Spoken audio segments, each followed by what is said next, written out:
Welcome to our channel. Today we how to authenticate with Trello using Google SSO step by step clearly. Open your web browser and navigate to the Trello website. In the top right corner of the homepage, click on the Login button. You will now see options for logging in. Select the Login with Google button. A pop-up window will appear prompting you to choose an account. If you already have an account logged in, select it. If not, click on Use another account to enter your Google email address. Type your Google email address and click Next.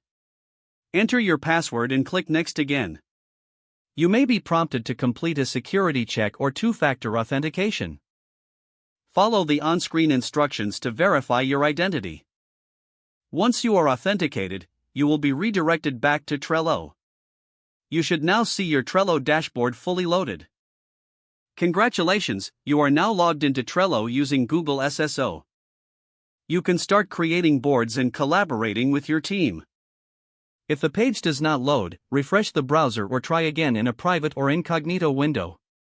Make sure you are using the correct email address, then retype it carefully to avoid small typos. If your password is not accepted, use the reset option and create a new strong password you can remember. Check your spam folder for verification or security emails, then complete any requested confirmation steps. Enable two-factor authentication if available to improve account security and reduce unauthorized access risk. After signing in, review your profile details so your contact information and settings are accurate and current. If you see an error message, note it down and try again after restarting your device and internet connection. Log out when you finish, especially on shared devices, to keep your account and payment information secure.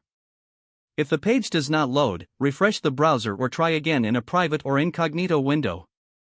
Make sure you are using the correct email address, then retype it carefully to avoid small typos. If your password is not accepted, use the reset option and create a new strong password you can remember. Check your spam folder for verification or security emails, then complete any requested confirmation steps. Enable two-factor authentication if available to improve account security and reduce unauthorized access risk. After signing in, review your profile details so your contact information and settings are accurate and current. Don't forget to like this video and subscribe to our channel for more step-by-step tech guides.